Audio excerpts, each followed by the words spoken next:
अब हमें मज़ीद होशियारी और संजीदगी से अपने काम का आगाज़ करना होगा, वरना हमें गंदम की ज़ख़ीरा साजी में खातिर ख्वाह नताइज हासिल नहीं होंगे। हम सब की यहाँ मौजूदगी ही हमारी आमादगी का ऐलान है। मिस्र के मुख्तलिफ शहरों, कस्बों और देहातों में जाएं और दी गई हिदायत के मुताबिक मालूमात जमा करें। कुछ लोगों को मामूर करें कि वो महसूलात की वसूली और आमदनी का 5वां हिस्सा जिसकी अदायगी हर एक पर आयद होती है कि वसूली में निहायत तेजी का मुजाहरा करें। क्या आमदनी का ये 5वां हिस्सा तमाम लोगों से वसूल करना होगा? नहीं, यकीनन गरीब अफराद इस 5वें हिस्से की अदायगी से मुस्तस्ना हैं। दूसरी बात यह कि हर शहर में जाकर मरदमशुमारी करें और वहाँ मौजूद रिहाइश पजीर खानदानों और उनके बच्चों और ज़ेर किफ़ालत अफराद की तादाद और हर शहर के पेशावरों, काश्तकारों और सनतकारों की तादाद मालूम करें, और साथ ही शहर के तमाम सरमाएदार अफराद और उनके गुलामों, फ़ुकरा और मुस्तहक अफराद की दकीक और मुकम्मल तफसील मुझे पेश करें। लेकिन किसी शहर के तमाम उमरा और फ़ुकरा की तादाद मालूम करना इतना आसान नहीं है। वैसे भी ये सब जानने की जरूरत क्या है जनाब यूजारसिफ? उमरा सिवाय अपने किसी को भी नहीं पहचानते, जबकि उनके बरक्स अगर मालूम करें तो फ़ुकरा अपने जैसों को भी पहचानते हैं और उमरा को भी। ऐन मुमकिन है कि कहत के जमाने में बहुत से उमरा महज महसूल की अदायगी से बचने के लिए फकीरों का लिबादा ओढ़ लें, जबकि हमें ये मालूम होना चाहिए कि कहत के ज़माने में कौन मुस्तहक और ज़रूरतमंद है और किसे किस नर्ख पर गंदम फरोख्त की जानी चाहिए।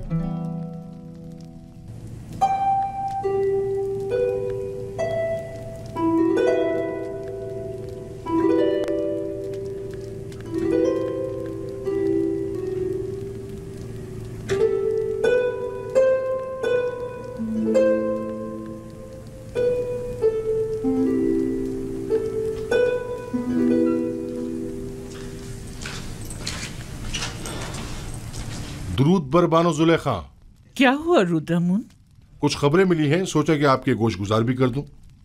आज फरमारवा ने आईने आमून से इज़ारे बेजारी करते हुए अपने आतून परस्त होने का ऐलान कर दिया और अपना नाम आमून होतब से बदल कर आखन आतून रख लिया है और हुक्म दिया है कि आज के बाद उन्हें आखन आतून के नाम से पुकारा जाए। आतून तो खुदाई यकता का दूसरा नाम है। यानी यूजारसिफ को खुदा? मुझे यकीन है कि आइन की ये तब्दीली यूजारसिफ के ईमान रहनुमाई पर हुई है। लेकिन मैंने तो सुना है कि आखनातून यानी फर्जंद खुर्शीद। आतून परस्त खुर्शीद को मजहर खुदाई यकता मानते हैं। जो यूजारसिफ से मिलता है वो उसी का हो जाता है। कौन सोच सकता था कि गुलाम वो मकाम पा लेगा कि दुनिया की एक अजीम तरीन सल्तनत मिस्र की बागडोर उसके हाथ आ जाएगी। रुद्रमुन, तुम्हारी यूजारसिफ से मुलाकात नहीं हुई? आखमहू और काहिना ने माबद तमाम वाक़यात का जिम्मेदार आपको समझते हैं। आजकल आपका बाहर जाना खतरे से खाली नहीं आली जनाब। जनाब मालिक, ये बताइए कि आप तिब्स के गरीब इलाकों से वाकिफ हैं? हाँ जी, 20 साल वहीं तो सरगर्दा रहा हूँ। वैसे तो मैं भी 20 साल से तिब्स में रह रहा हूँ, लेकिन अब तक सिर्फ 2 मरतबा तिब्स देखा था और वो भी बचपन में जनाब पुतिफार और बानो जुलेखा के साथ। गालिबन आप तिब्स की गरीब बस्तियों का दौरा करने का इरादा रखते हैं? मैं तमाम सूरत हाल का नजदीक से जायजा लेना चाहता हूँ।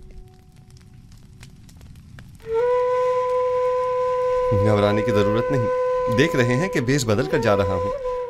इस वलिये में कोई नहीं पहचानेगा।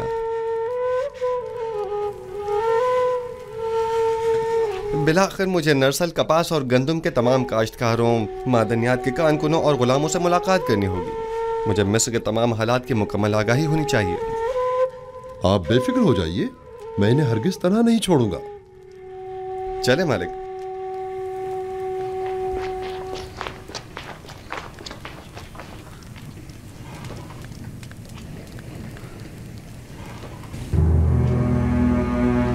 गोदाम तामीर करना होंगे। आली जनाब, तिब्स के लिए तो एक गोदाम ही काफी होगा, तो फिर इन 7 गोदामों की क्या जरूरत है?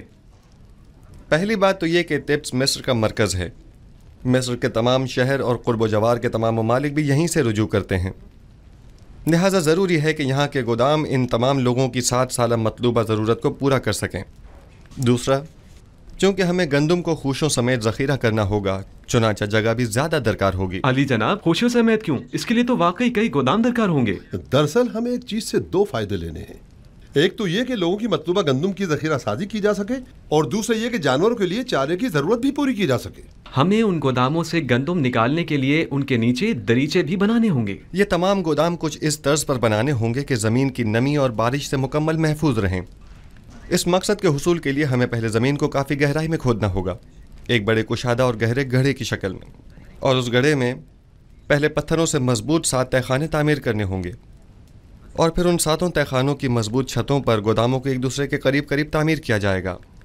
और गंदम को बारिश से महफूज रखने के लिए उन गोदामों की छतों को मुकम्मल तौर पर ढका हुआ होना चाहिए। अलबत्ता गोदामों के ऊपरी हिस्से में हमें दरीचे बनाना होंगे कि जहाँ से हम गंदम को गोदामों में डाल सकें। ये तो बहुत अच्छी तजवीज़ है। इस तरीके से तो गंदम ज़मीन की नमी से बिल्कुल महफूज रहेगी। आप ठीक समझे। इसी तरह हमें 7 साल की ज़ख़ीरा साजी के लिए 7 गोदाम तामीर करने होंगे, ताकि हर साल एक गोदाम में ज़ख़ीरा जमा किया जाए और कहत के ज़माने में हर साल सिर्फ एक गोदाम की गंदम मसरफ में लाई जा सके। आली जनाब, हम इन गोदामों को अलग अलग जगहों पर क्यों ना बनाएं? सब एक ही जगह पर क्यों? ताकि उनकी निगरानी बाआसानी की जा सके, और उसके लिए हमें मुताद्दिद पहरेदारों की जरूरत पेश ना आए। हाली जनाब, अगर इजाज़त फरमाएं तो हम पहले गोदामों का नक्शा तैयार कर लें। नक्शा मैं पहले तैयार कर चुका हूँ, आप काम शुरू करवा सकते हैं।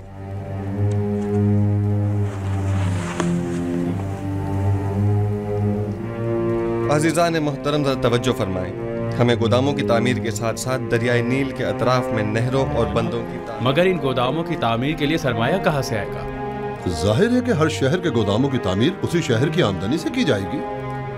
अगर कोई सवाल है तो मैं हाजिर हूँ, और अगर नहीं तो मुझे मज़ीद कुछ नहीं कहना। जाइए और अपने काम का आगाज कीजिए।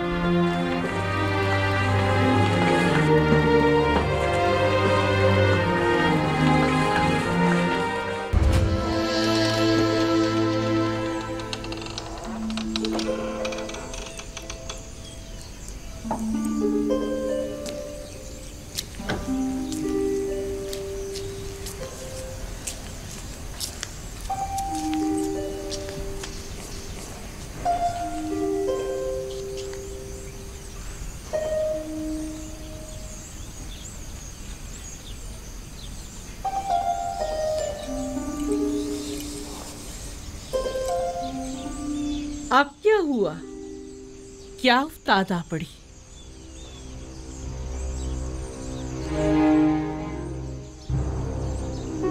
मुझे लगता है नारवा सुने बगैर मुंह नहीं खोलेंगे। अब कोई खुशाइन खबर जो नहीं है। सुना है युज़ार सिर्फ मिनफीस के सफर पर गए हैं।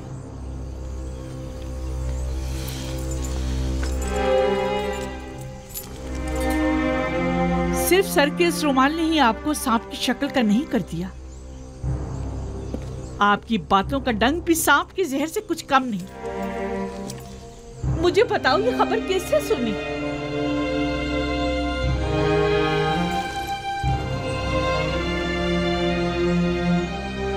तुम्हें किसने बताया? यही कि एक मकामी शख्स ने उन्हें बंदरगाह की तरफ जाते हुए देखा था। जाएं, जाकर मालूम करें और सही खबर क्या है मुझे आकर बताएं।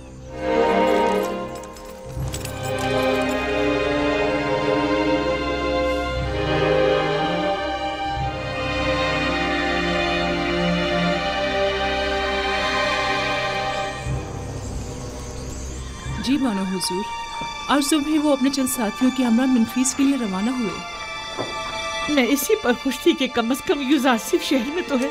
आपने उसकी दूरी कैसे सुनी?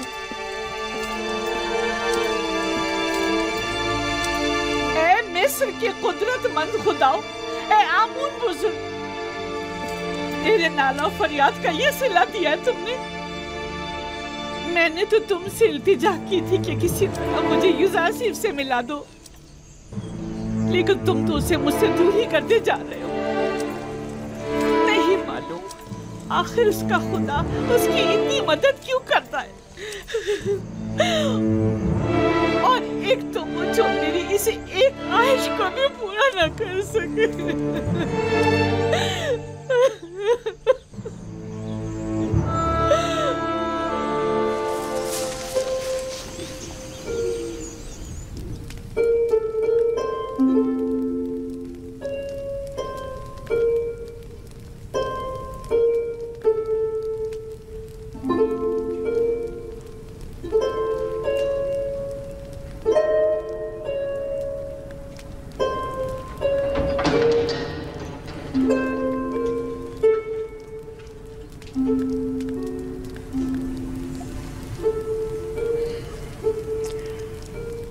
बानो जुलेखा, तुम हो रुदामुन? यूजारसिफ की कोई खबर लाए? फिलहाल तो शहर में नहीं है। गोदामों की तामीर और ज़ेरे काश तराजी के जायजे और महसूलात की जमावरी का इरादा रखते हैं। दरअसल वो महसूलात की जमावरी और कहत से निपटने में मसरूफ है। गुज़िश्ता 5 बरसों में भी सिर्फ चंद बार, वो भी जनाब अखनातून की खिदमत में गुजारिशात और मशवरे की गर्ज से टिप्स तशरीफ लाए थे। अगर इस बार आए तो मुझे खबर करोगे? कोशिश करूंगा कि कसर में अपने दोस्तों से कहूं कि जैसे ही यूजारसिफ आए तो हमें बाखबर करें। कसर के मुहाफिजों की तनख्वाहों की अदायगी वो भी एक मुद्दत से इल्तवा में पड़ी हैं बानो हुजूर। तुम्हें इख्तियार हासिल है। सूफर से कह देते वो अदा कर देता। रोदामून बिना इजाजत कभी कोई काम अंजाम नहीं देता। तमाम खादमीन कसर के वाजिबात अदा कर दो। इस कसर को पुतीफार के बाद इतने मुहाफिजों और निगहबानों की जरूरत नहीं रही, लिहाजा सबको फारिग कर दो।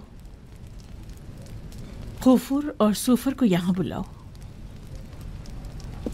लेकिन बानो, कसर इस तरह गैर महफूज होकर रह जाएगा और चोर उचक्कों की दस्तबुर्द से नहीं बचेगा। आपके होते हुए मुझे कोई फिक्र नहीं। मैं जानता हूं कि ये काम बहुत मुश्किल है और मैं तन्हा इस काम से बखूबी ओहदा बरा नहीं हो सकता, लेकिन बानो जुलेखा के हुक्म की इताअत होगी।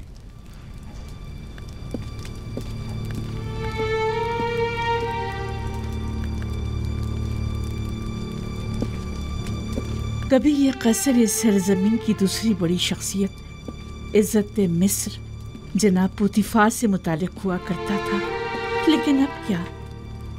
अब एक शिकस्त खुर्दा और मफलूकुल हाल बेवा से मुतालिक है कि जैसे ना इस कसर से कोई दिलचस्पी रही और ना ही इस जिंदगी को बाकी रखने के लिए कोई उम्मीद बाकी रही।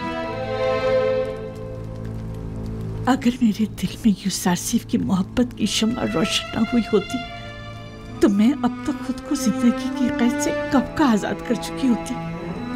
अब तो ऐसा लगता है जैसे मेरी जिंदगी में यूसारसिफ के सिवा कुछ भी नहीं रहा।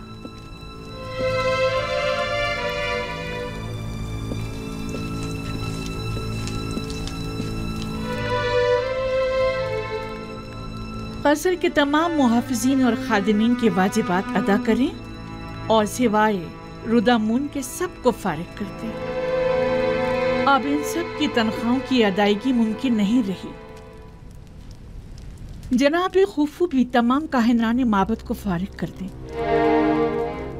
उनके खराजात की फराहमी अब हमारे लिए मुमकिन नहीं। माबद को तो तभी बंद हो जाना चाहिए था कि जब एक काफिर इस कसर का पेशकार हुआ था।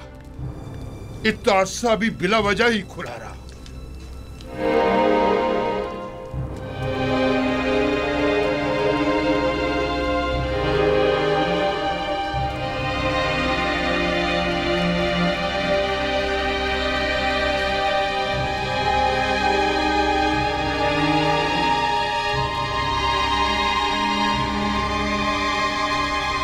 चाचा बस आया।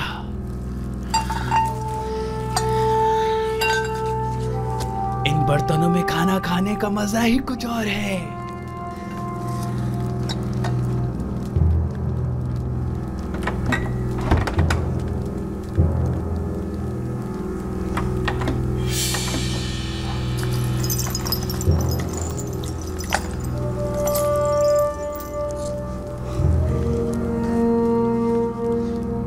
ये तो बानू को बहुत पसंद है, ये मत लो, ये सही बात नहीं है।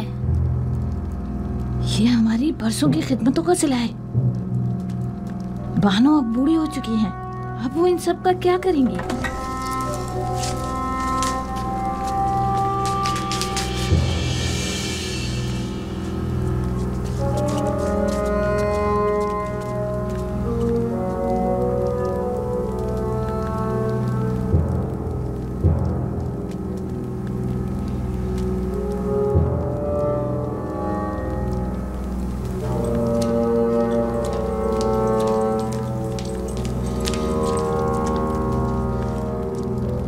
बानो, आपके जवाहरात में से कुछ कम तो नहीं है?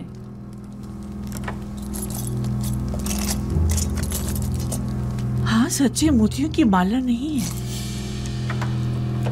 मैं समझ गई कि ये किनका काम है। मुझे उनको रोकना हो। मैं तुम्हारी सूरत भी देखना नहीं चाहती। इन दोनों को बाहर निकाल दो। अगर मैं तुम लोगों की जगह होती तो खुद को मार डालती या जाकर नील में डूब मरती। इससे कबल कि मैं कोड़े मार मार के तुम दोनों की जान ले लूं, यहाँ से दफा हो जाओ। जाओ यहाँ से। हम आपको सलामत रखें। हम आपको सलामत रखें। निकल जाओ।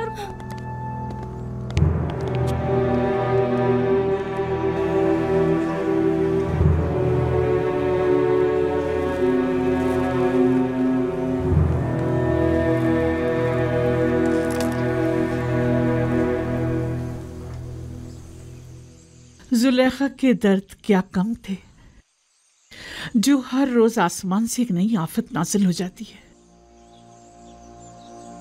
कभी अंबार खाना लूट लिया जाता है, तो कभी जर्रो जवाहिरात चुरा लिए जाते हैं, और ना जाने कल।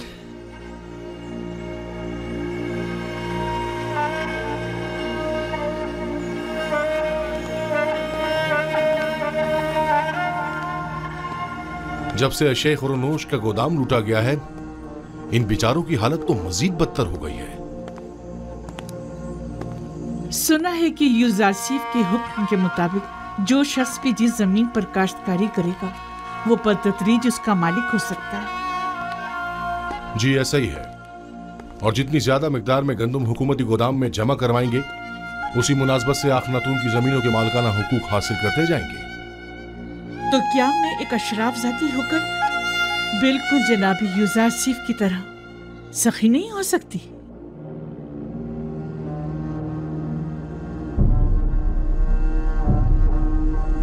आज से आप सब लोग आजाद हैं, और मैं अपनी तमाम इमलाक, गंदुम, कपास और नर्सल के तमाम खेत आप सबको बख्शती हूँ।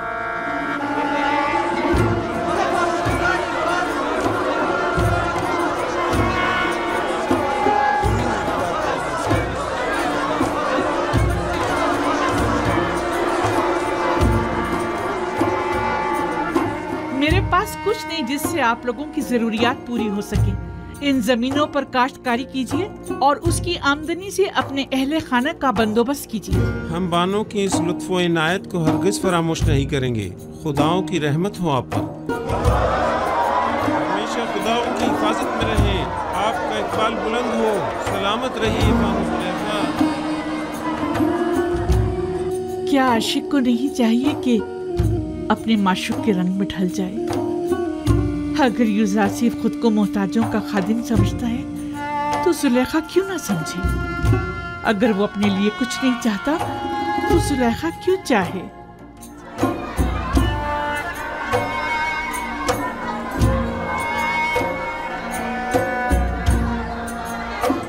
आपकी कुल पूंजी यही इमलाक थी। मैं इन जमीनों का क्या करूंगी? अगर जरूरत पड़ी तो मैं इस कसर को भी बख्श दूंगी। मैं खुद इन जमीनों की देखभाल नहीं कर सकती और इन बेचारों को भी भूख से मरता हुआ नहीं छोड़ सकती। तो फिर बेहतर यही है कि वो अपनी जिंदगी खुद गुजारें। और हमारा क्या होगा? हम खुद चाहे भूख से मर जाएं? हमारे लिए काफी मौजूद है। हम भूखे नहीं मरेंगे। क्या हुआ? यहाँ सब क्यों जमा हैं? आप कहाँ थी बानो? एक खादिम जिसने ज़ेरे लिबास को छुपाया हुआ था, यहाँ से बाहर जाते हुए देखा गया है। हम सब उसके पीछे भागे, लेकिन वो फरार हो गया। पता नहीं चला क्या ले गया। मैंने देखा था बानो, गालिबन आपके कुछ लिबास वगैरह थे। तो ये रुदम? अरे हाँ, रुदम तो मेरे साथ मुलिका सहन में था।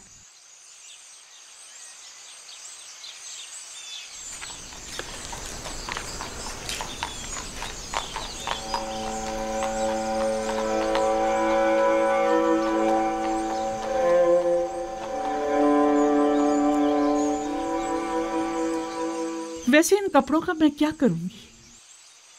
जब इन्हें जलवा नुमाई करके यूजारसीफ की तवज्जो को मेरी तरफ मबजूल करना चाहिए था, तो नहीं कर सके। सो अब मुझे इनकी जरूरत भी नहीं। पहनूं भी तो किसके लिए?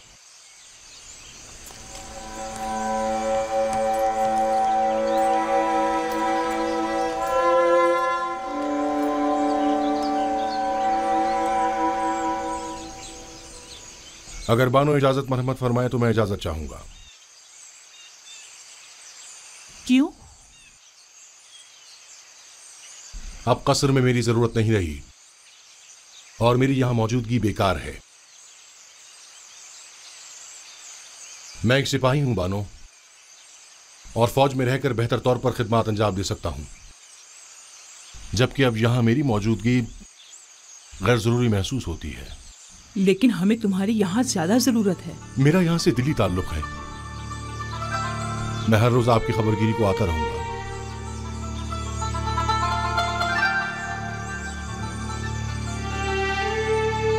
अब मुझे कुछ फर्क नहीं पड़ता, जैसे आप मुनासिब समझे।